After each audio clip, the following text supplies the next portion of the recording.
Hello বাগানি বন্ধুরা, আশা করি তোমরা সকলেই খুব ভালো আছো। ভালো আছে তোমাদের বাগানের প্রতিটা গাছ। আমি তোমাদের বাগানি বন্ধু মামন। আজকে তোমাদের সাথে শেয়ার করব ঘরে আমরা কিভাবে গাছের জন্য ভালো অনুখাদ্য তৈরি করে নিতে পারি। ঘরে তৈরি এই অনুখাদ্য তৈরি করতে আমাদের বেশ কিছু সবজির খোসা, পাকা কলার খোসা, আলুর খোসা, পেঁয়াজের খোসা কিন্তু সবথেকে দরকারি। আলু, পেঁয়াজ আর কলার খোসা কিন্তু মাস্ট এই অনুখাদ্য তৈরি করতে হলে। এছাড়াও কিন্তু আমরা নিতে পারি সব ধরনের সবজির খোসা, ফলের খোসা। এগুলো নিয়ে কিন্তু আমরা পেস্ট করে নিতে পারি। মিক্সচার মেশিনে পেস্ট করে নিলে বেশ ভালো হয়। আর লাগবে 2 ধরনের সরিষা, সাদা সরিষা আর কালো সরিষা। 2 ধরনের সরিষা লাগবে 50 গ্রাম মতো। এই 2 ধরনের সরিষাও কিন্তু আমরা মিক্সচার মেশিনে পেস্ট করে নেব। আর লাগবে হলুদ গুঁড়ো। অবশ্যই কিন্তু এই হলুদ গুঁড়ো 2 চামচ নিতে হবে। 1 লিটার জলে আমরা এই সমস্ত পেস্টগুলো 1 চামচ পরিমাণে কিন্তু দেব, কিন্তু হলুদ গুঁড়ো দেব 2 চামচ। আর লাগবে 1 চামচ বেসন। এই সমস্ত উপাদান কিন্তু আমরা আমাদের রান্নাঘর থেকেই পেয়ে যাব।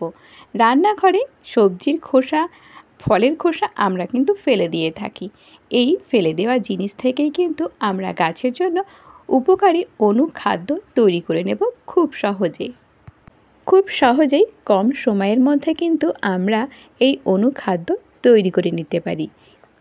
1 লিটার জল নিতে হবে।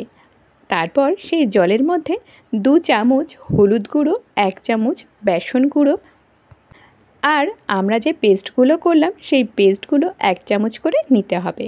ভালো করে মিশিয়ে নিয়ে কিন্তু আমরা প্রত্যেক মাসে 1 বার করে অথবা 2 বার করে প্রত্যেকটা গাছে ব্যবহার করতে পারি।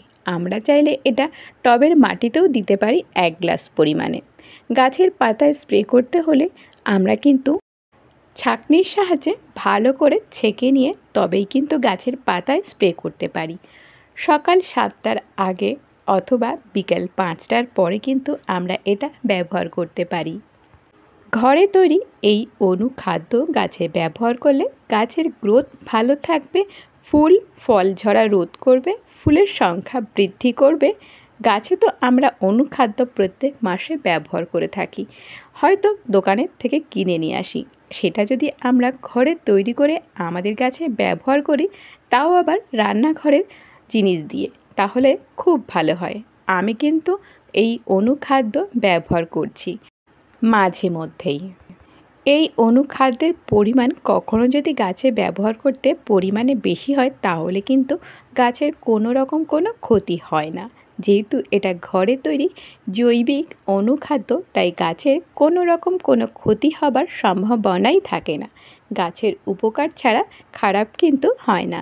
তোমরাও ঘরে এভাবে অনুখাদ্য তৈরি করে দেখতে পারো। আশা করব ভালো ফুল ফল পাবে তোমাদের বাগানের গাছগুলোতে।